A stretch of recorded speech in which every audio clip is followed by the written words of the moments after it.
한국의 큰 명절인 추석이 다가옵니다. 즐거운 추석 되시기를 바랍니다. 오늘은 변화된 삶에 대해서 같이 생각해 보려고 합니다. 바울 사도가 에베소 교회 편지를 쓰면서 길게 쓰지 않고 6장을 씁니다. 6장을 쓰는 가운데에 1장에서 3장까지 꼭 절반이죠. 절반은 예수 그리스도로 말미암아 구원받는 그 원리, 교리 문제를 1장에서 3장까지 써줍니다.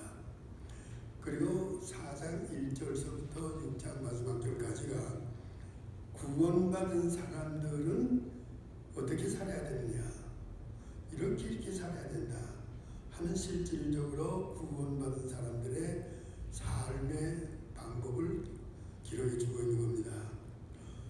우리가 지난주, 그전주, 거제 합쳐서 지난주에는 아브라함에게 하나님이 나타나가지고 아브라함아, 너는 내 앞에서 행하여 완전하라.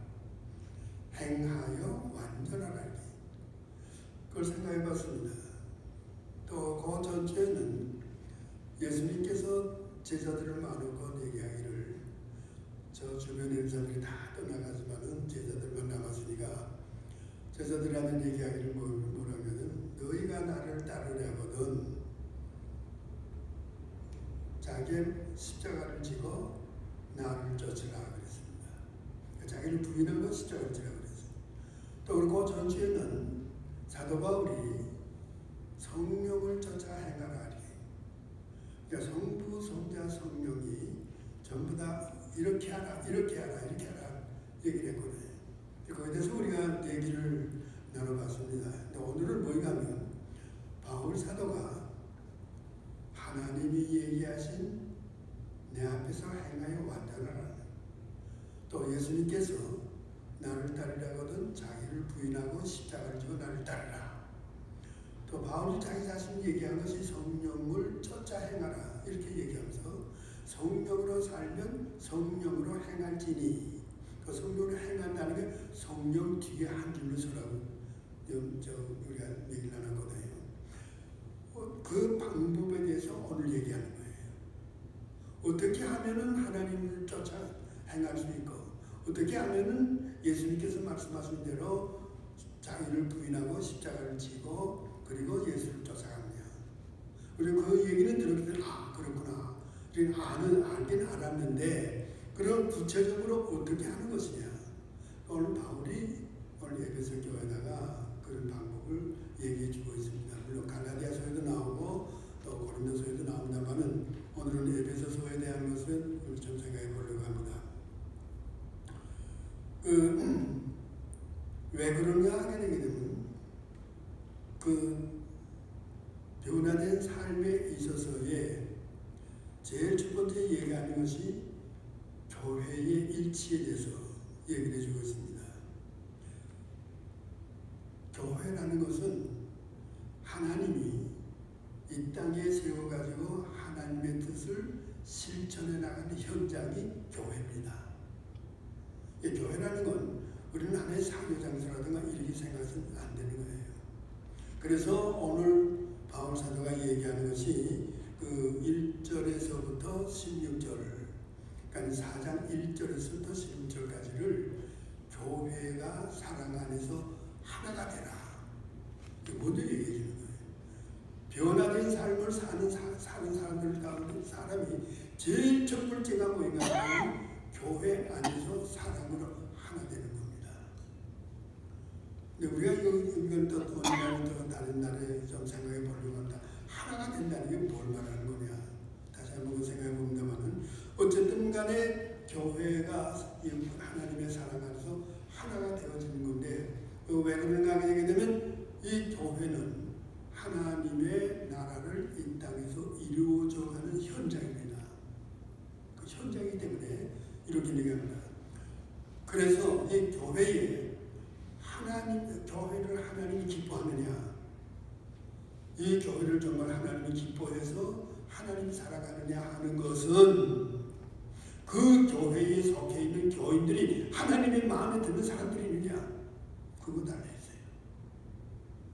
그 교회에 하나님이 사랑하는 사람들을, 하나님이 기뻐하는 사람들이 있다 하면은 그 교회 하나님이 기뻐하십니다.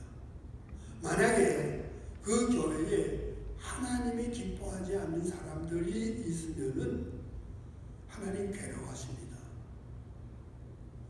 때문에 교회가 잘 되고 못 되고 하는 거, 교회가 하나님이 기뻐하시는 건 누구에게 달리느냐? 물론 첫 번째 목사에게 달려 있습니다. 목사가 교인들을 변화될 수 있는 이러한 말씀으로, 생명의 말씀으로 전해가지고 교인들이 새롭게 변화돼서 하나님의 마음에 들 때에는 하나님은 그 교회 사랑합니다.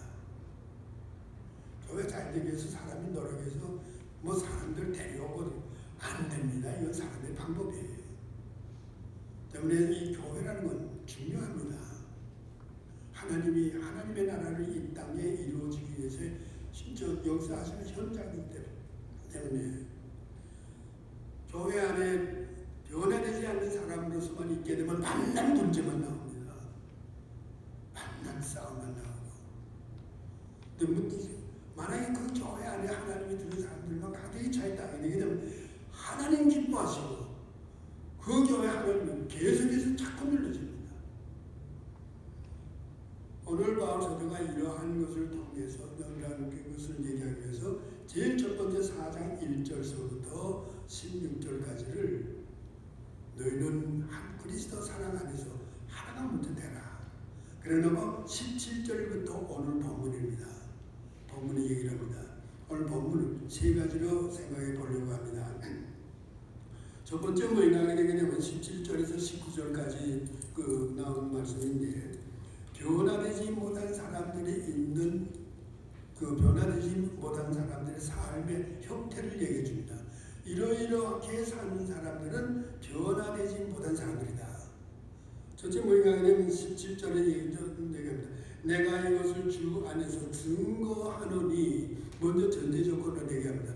근데 이 증거한다고 이와 같이 되어 있기 때문에 우리 조금 감각이 어감이 좀 이상합니다. 여기 증거한다는 거 마르트로마이라고 바울이 썼는데, 마르트로마이라는 것은 법정에서 변화하는 겁니다.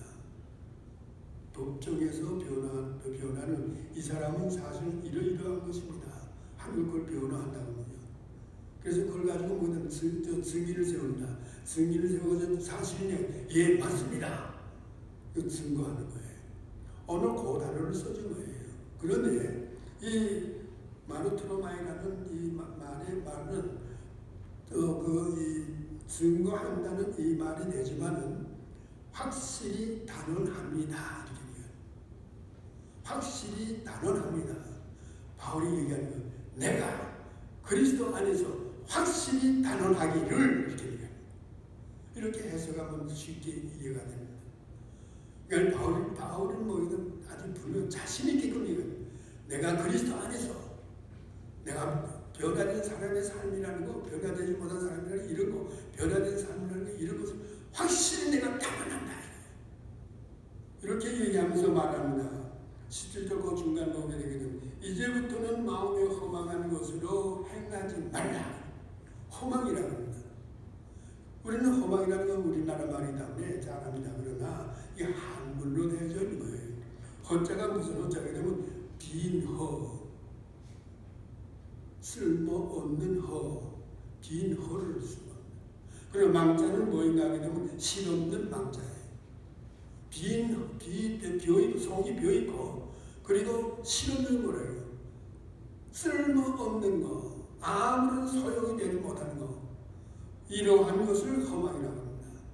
근데 바울이 쓴 것은 뭐라고 썼냐면 마타이오테스라고 썼어요. 마타이오테스라는 말은 실제 지금 성경에는 그 우상 숭배에 대한 말에 많이 썼습니다. 이 말은 여러 군데 보게 되면 이 허망이라는 말을 우상 숭배에다 썼는데 왜 그러냐? 우상 숭배는 허망한 거예요. 아무 쓸모없는 거예요. 그래서 그 말을 써줬는데, 오늘은 여기서 뭔가 무책임한 처신을, 책임도 없고 아무런 감각도 없고 느낌도 없고 아주 무책임한 것을, 그래서 쓸모없는 것이라는 거예요. 그러니까 허망한 것을 이제부터는 하지 말라 이거예요. 그래서 쓸모없는 거라 하게 되면 뭘 말하는가 하게 되면 방향이 없는 거, 목표가 없는 겁니다. 오늘날 우리가 살고 있는 21세기는 참 좋은 세상입니다. 사는 방법도 아주 참 멋있게 만들어놨어요. 기술도 발전되어 있고 우리가 사는 데에 불편 없이 모든 거 다 발전됐습니다. 전기가 있죠. 전기를 만나면 모든 거 다 여름에 시원하게 하죠. 겨울에 뜨뜻하게 해주죠. 아주 편리하게 만들어놨습니다. 그런데 이렇게 과학과 기술과 모든 것을 우리의 삶에 편리하게 만들어놨는데 방향과 목표가 없습니다. 오늘날 대적하는 거 보세요. 특히 정치하는 거 보세요. 방향과 목표가 있느냐. 처음에는 내가 이렇게 한다 이렇게 한다는 해놓고 실질적으로 세워놓으니까 딴 일만 하고 있거든요. 방향과 목표가 없는 겁니다. 이건 이 세상뿐만이 아닙니다. 교회도 마찬가지입니다. 방향과 목표가 없어요. 뒤집어. 교회에서도 많은 사람들이 다 예수를 말미암아 구원받았습니까? 예, 구원받았습니다. 어떻게 보면 예수님이 십자가상에서 내 죄를 용서해 줬기 때문에 나는 구원받았습니다. 많은 사람들이 구원받았다고 합니다. 그런데 구원받은 사람답게 사느냐 할 때는 달라져요. 구원받은 사람답게 살지 못하기 때문에 그래서 교회가 문제가 나오는 거예요. 구원받은 사람이 기도하고 열심히 하나님을 사랑한다고 합니다. 구원받았기 때문에 하나님 사랑해요, 사랑해요. 복음성가에도 나오고 찬송가도 많이 부릅니다. 열심히 부릅니다. 그러나 사랑하는 게 왜 사랑하느냐? 하나님이 자기를 위해서 무엇인가 해주기를 원해서 사랑하는 거예요. 그러니까 방법과 수단이 바뀌어진 겁니다. 내가 하나님 사랑하는 것, 하나님 나 이렇게 해주기를 원합니다. 나 이렇게 해주세요. 우리 집안 이렇게 해주세요. 나 이렇게 나 좀 어떻게 해주세요. 이겁니다. 하나님이 내 심부름꾼이에요. 목표가 달라졌습니다. 방향이 바뀌어졌습니다. 하나님이 나를 구원시킨 것은 망가져가는 이 세상을 너를 구원시켜서 너로 하여금 온전한 사람으로 만들어서 내가 원하는 새롭게 하는 일을 해주기를 원해서 너를 이용해서 새로워지게 해주는 그 일을 해주기를 원해서 구원시키는 거예요. 그러면 이거에 대해서 감사해서 하나님 감사합니다. 나 같은 이 부족한 것을 하나님이 필요로 해서 하나님의 사람으로 만들어놨으니 하나님 내가 이제 뭘 해야 되겠습니까? 어떻게 해야 되겠습니까? 이럴 때에 하나님 내가 이런 일을 해야 되겠다. 거기에 필요한 것을 공급해 주는 거예요. 이게 일용할 양식입니다. 그걸 받아가지고 하나님 감사합니다. 내가 하나님이 원하는 것이 이런 것을 내가 합니다. 이제부터는 내가 이런 열심히 하겠습니다.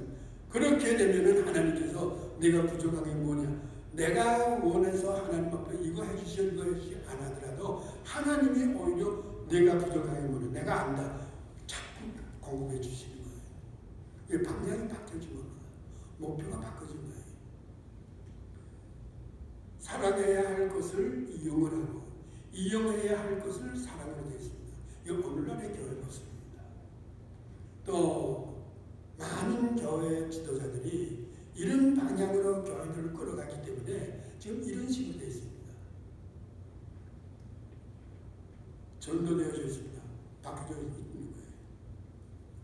자, 이런 의미에 있어서 험악한 것을 이런 모든 것이 그 방향과 목표가 바뀌어진 거 이게 험악한 겁니다. 이런 것을 이제부터는 행하지 말라. 행한다는 건 여전히 우리 공공적으로 말씀드렸습니다만 페리 밭대요. 구름 기둥과 불 기둥이 가는 그 뒤를 따라가는 것. 그것은 계속 쫓아가지 말라는 거예요. 내가 이제는 구원받았으니까 구원받은 사람답게 이제는 내가 올바른 길을 따라서 올바른 살아가라. 그런데 변화되지 못한 사람들은 잘못된 걸 계속 따라간다는 거예요. 그 두 번째로서 얘기하는 거 보게 되겠냐면 18절 보면 저희의 청명이 어두워지고 그런 사람들이 청명이 어두워졌다는 겁니다. 이 청자는 귀 밝을 청자입니다. 귀 밝을 청자에다가 밝을 명자를 썼어요. 그러니까 뭘 듣게 되게 되면 귀가 밝아가지고 분간할 수 있는 거예요. 아, 이렇구나, 이 뜻이구나, 이 뜻이구나 판단할 수 있다는 겁니다. 그런데 이것이 어떻게 되냐, 어두워졌다는 거예요. 캄캄하게 어두워졌다는 거예요. 분별을 못한다는 거예요. 무엇이 잘못된 것이고 무엇이 올바른지 분간을 잘 못한다는 겁니다. 청명이 어두워졌다는 거예요. 그래서 그 결과가 뭐냐면 분간할 수 없이 무엇이 옳고 그름을 판단하는 것이 없어져 버립니다. 그러므로 무지함과 저희의 마음이 굳어짐으로 하나님의 생명에서 떠나 있도다. 마음이 굳어졌다는 거예요. 이 굳어졌다는 이 단어는 바울이 써준 게 뭐냐면 이 뼈가 부러지게 되면 그것이 붙으면은 원래 뼈보다 더 단단해져가지고 튼튼해집니다. 그 단어를 써줬어요. 마음이 완전히 땅땅하게 굳어졌기 때문에 뭐 들어갈 여유가 없는 거예요. 그래서 무지함과 그의 마음이 굳어짐으로 이렇게 땅땅히 굳어졌기 때문에 하나님의 말씀이 들어갈 사이가 없고 하나님의 올바른 것이 들어가서 판단할 수 있는 것이 없어져 버린다. 그래서 하나님의 생명에서 떨어져 있다는 거예요. 이것이 변화되지 못한 사람들의 삶이라는 거예요. 자기는 예수 믿고 구원받았습니다. 이렇게 얘기하지만 실질적으로 변화되지 못하는 교인들은 이러한 상태는 자기 고집만 있는 거예요. 내 거가 옳다는 거예요. 하나님이요, 네가 옳다고 인정해야 될 텐데 내가 내 것 가지고 내가 옳다고 이렇게 인정하는 거예요. 이것이 모든 마음이 굳어진 상태입니다. 이게 변화되지 못한 사람들이라는 거예요. 바울이 구체적으로 얘기를 합니다. 그리고 19절에 가게 되게 되면 뭐라고 설명하게 되게 되면 지각 없는 자가 되었다. 이 지각이라는 말을 바울이 써준 것은 아픔을 느끼지도 못하고 깨닫지도 못한다. 고통을 고통으로 느끼지도 못하고 깨닫지도 못한다. 이걸 지각 없는 거로 이렇게 단어를 써줬어요. 양심의 가책을 느끼지 못한다는 겁니다. 양심이 묻어졌기 때문에. 그래서 어떻게 그 사람 어떻게 보냐? 자신을 방탕에 방임해 두고, 방탕이라는 건 뭐인가 하게 되게 되면 육욕, 자기의 욕망, 욕심, 정욕, 물욕, 탐욕, 명예욕, 이걸 가지고서 얘기하는 것이 바울이 얘기하는 겁니다. 방탕입니다. 여기에 다시 방탕에 방임해 둠으로 그 결과가 어떻게 되냐? 모든 더러운 것을 욕심으로 행한다. 더러운 것, 정결하지 못한 겁니다. 깨끗하지 못한 겁니다. 도덕적으로 깨끗하지 못한 걸 말하는 거예요. 이런 것을 욕심으로 행하며, 여기서 행하면은 페리파테오 단어하고 또 달라요. 행하라 하는 때는 페리파테오라고 얘기했는데 여기서 행한다는 것은 이거는 또 다른 단어를 써줬는데 이건 뭐냐면 에루가사이라고, 페리파테오라고 쓰지 않고 바울이 에루가사이라고, 뭘 말하는, 좋은 것만 따라가면서 자꾸 공부만 하는 거예요. 올바른 거는 판단 못하기 때문에 올바른 거는 여기 있는데 좋은 거, 자기의 마음에 드는 거, 자기의 감정에 좋은 거, 자기가 옳지 칭찬하지, 잘한다 그거 돼서 이런 것을 자꾸 따라가기 때문에 어떻게 되냐, 나머지는 사탄에게 끌려 들어간다는 거예요. 이 단어를 써줬습니다. 마음이 굳어져 가지고 그 결과 모든 더러운 것을 욕심으로 행한다는 거예요. 욕심으로 행한다는 게 자기의 좋은 것만 따라가면서 그것만 한다는 거예요. 이것이 뭐냐?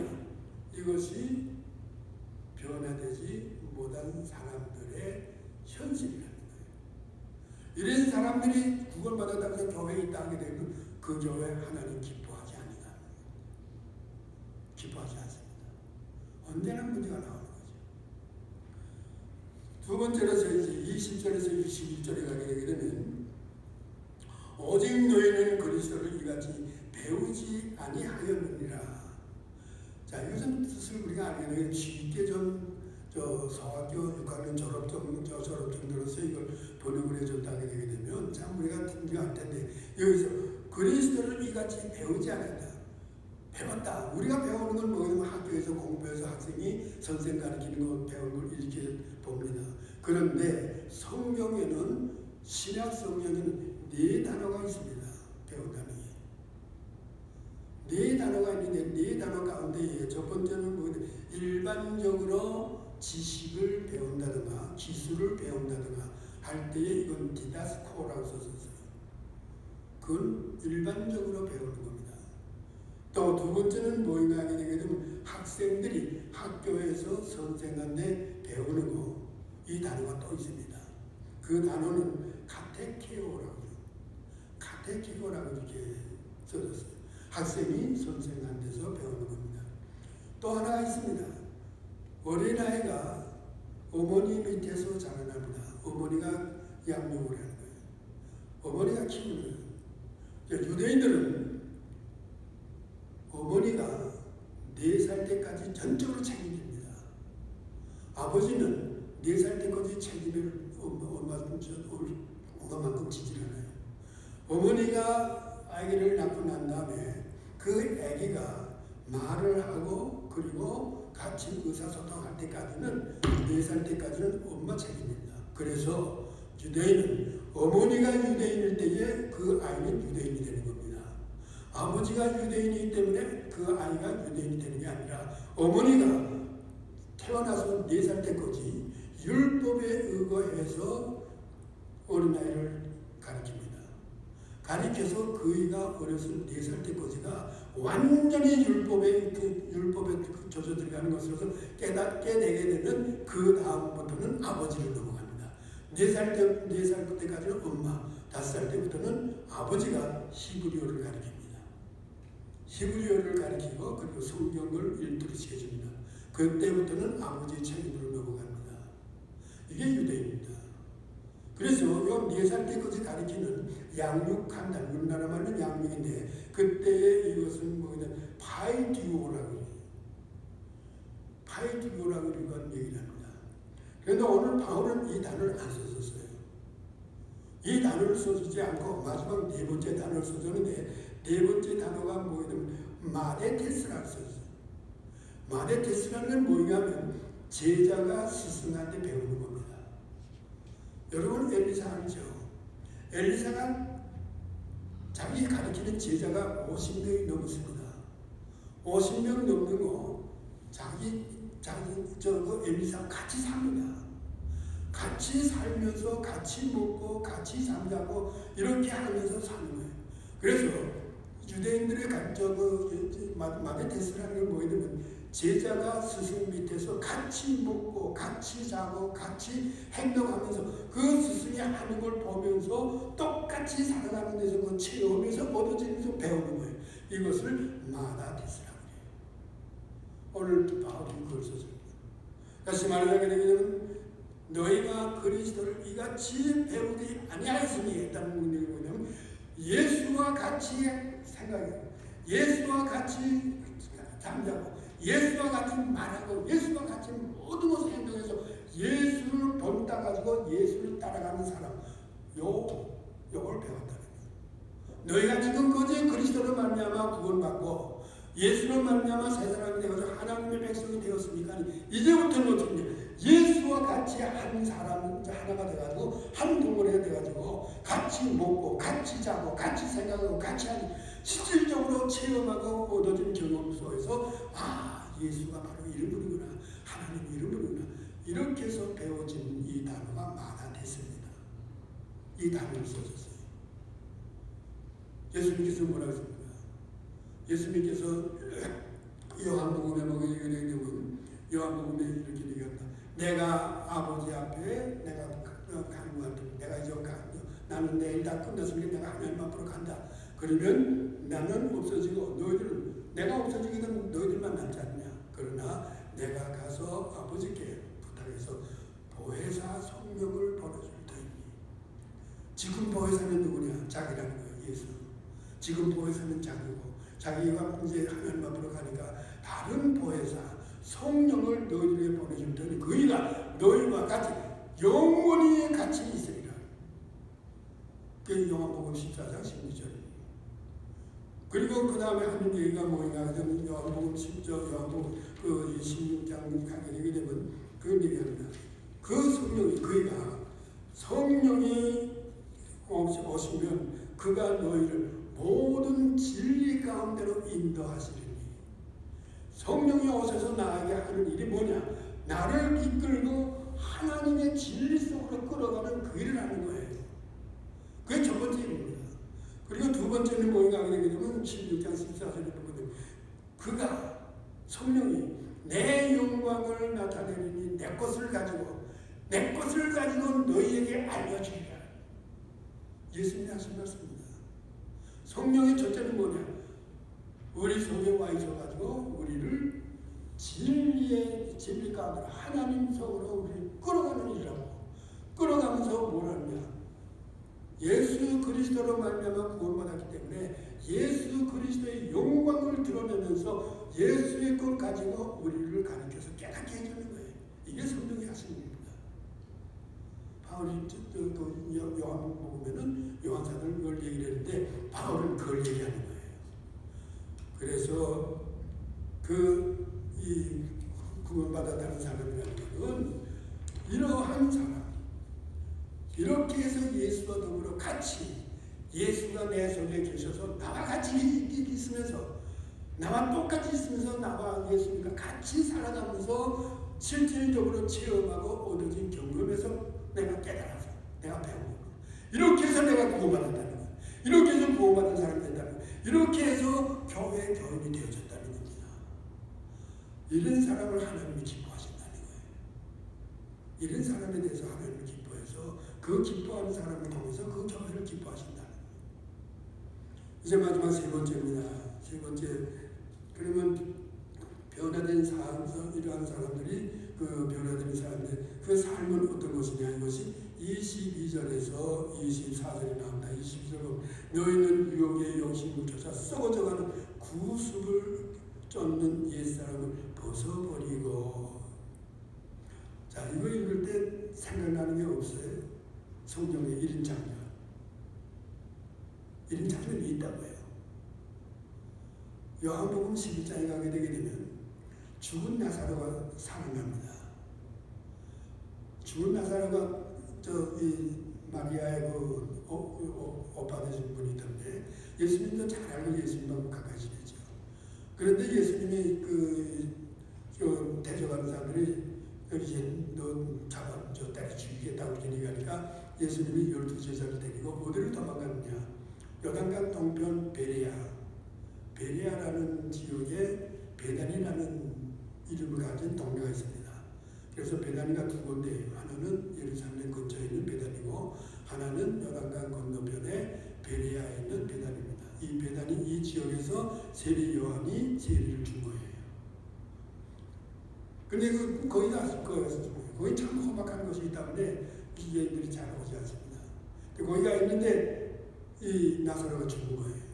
죽으니까 그 마리아와 마르다가 사람을 보내서 예수님 앞에 우리 오레비가 죽었습니다 하고 보냈죠. 그래가지고 그 소식을 들은 예수님이 거기서 이틀을 더 있습니다.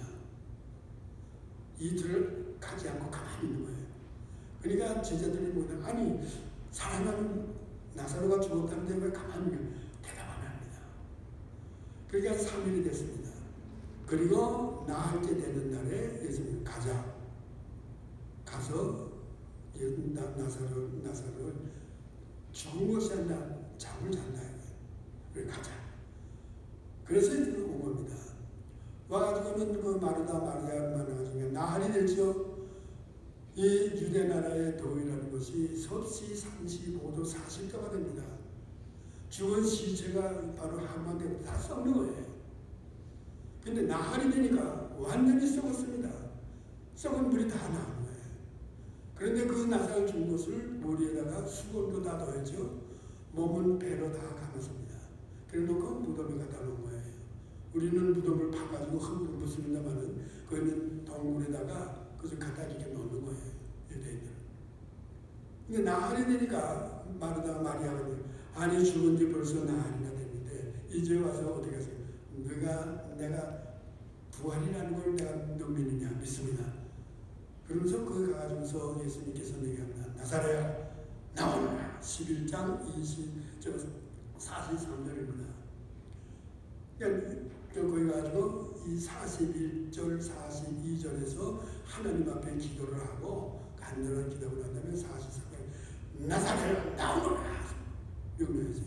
그러자 죽어서 썩어서 나흘이나 된 나사로가 벌떡 일어났습니다. 일어났으니까 이는 뭡니까? 새 생명 얻은 사람이에요. 새 생명을 얻었는데 겉이 어떻게 되어 있습니까? 썩은 석원이 감겨져 있죠.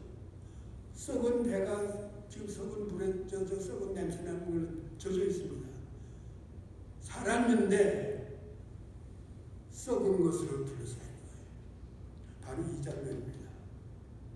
그러니까 44절에 가지고 예수님께서 얘기합니다. 그 몸 가지고 일어나 나오래요. 일어나 나오니까 예수님께서 얘기합니다. 풀어놓아 다니게 하라. 풀어놓아 다니게 하라. 썩어져가는 구습을 쫓는 옛사람을 벗어버리고 똑같은 얘기입니다. 같은 얘기입니다. 단어가 같은 단어예요. 바울이 이것을 얘기를 합니다. 그러면 그 방법이 어떤 것이냐? 그렇게 되는 그 옛사람을 벗어버리는 그 방법은 뭐냐? 그걸 바울이 23절에서 썼습니다. 오직 성령으로 새롭게 됩니다. 성령 이외에는 새롭게 하는 방법이 없다는 거예요. 성령만이 우리를 새롭게 해주는 거예요. 내가 애써서 내가 하려고 안 됩니다. 속에서는 자꾸 더러운 것만 자꾸 나오거든요. 이 더러운 것을 완전히 다 벗어버리는 것은 누가 시킵니까? 성령만이 하시는 거예요. 성령이 나를 완전히 지배하게 되게 되면 기쁨이 넘치고 감사가 넘치고 사랑이 넘칩니다. 너희 놈 나쁜 놈 욕하더라도 씌우고 말아요. 대항을 안 합니다. 이것이 성령이 하시는 거예요. 그래서 이 3절보다 성령이 하신다. 성령 새롭게 되는데 마치 몸과 같은 거 하게 되게 되면 상처가 나게 되게 되면 우리가 그 약을 바르게 되게 되면 속에서부터 살이 살아나옵니다.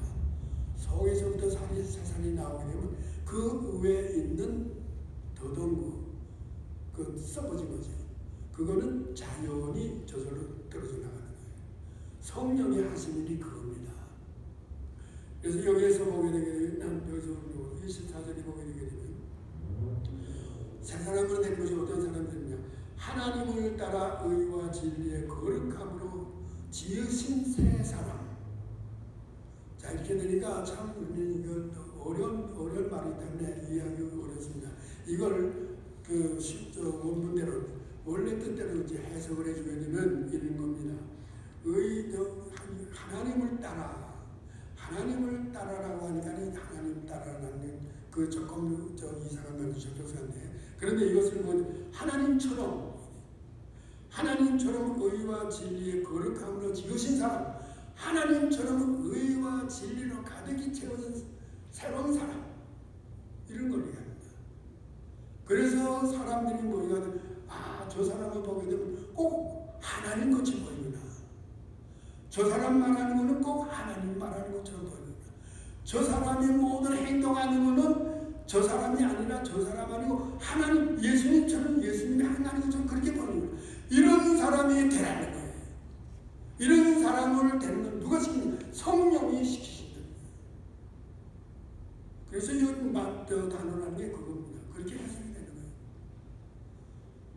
내가 말하는 거, 생각하는 거, 행동하는 거, 내 생각대로, 내 고집대로, 내 주장대로 하게 되게 되면 나밖에 안 나옵니다. 그런데 이 속에 계시는 성령과 예수님이 계시면서 진리와 의와 진리로 가득 채워지게 되게 되면 예수님이 나오고 예수님이 행해가지고 예수님이 말하게 하고 예수님이 생각하기 때문에 그대로 나오니까 다른 사람들이 볼 때 저 사람 보니까 꼭 예수님같이 예수님이 하시는 말이다. 이런 사람으로 되라. 그겁니다. 오늘 저 바울이 얘기하는 겁니다. 이런 사람이 되어서 성령이 너희 속에서 영원히 거하시면서 성령이 그 시켜준다는 거예요. 그러면서 뭐냐 되면 그 다음에 그렇게 사는 사람들을 어떻게 하느냐? 그것이 뭐냐 되면 25절에서 오늘 읽지 않았습니다만은 5장 2절 것입니다. 25절 거짓을 버리고 참된 말을 말하며 말하라는 게 아니라 말한다는 거예요. 이런 사람들은 예수로 완전히 변화되고 예수로서 속사람이 다 되면서 그 사람이 예수처럼 보이게 되면 그 사람은 어떻게 하냐? 거짓을 말 안 하고 참된 말만 한다는 거예요. 26절 분을 내어도 오래 참아. 분을 내어도 해가 지기 전에 모든 걸 다 풀어버려요. 분을 낼 수 있다는 거예요. 낼 수 있지만은 해를 넘지만 왜? 마귀의 틈을 타지 않더라고요. 28절에 도적질하지 말고 오히려 도적질하는 그 손을 가지고 남을 구제하기 위해서 구제하는 데에 그 손을 거룩하게 쓰도록 한다는 거예요. 예수와 같이 변화된 사람은 그렇게 한다는 거예요. 또 29절 더러운 말 대신에 덕을 세우는 말을 한다는 거예요. 역을 하니까 뭐라고 하면 그게 아니지. 그래 맞아. 내 모두 그렇게 생각할 수 있어. 이런 덕을 세우는 말. 그리고 5장 2절, 31절에 보면 악의를 품지 말고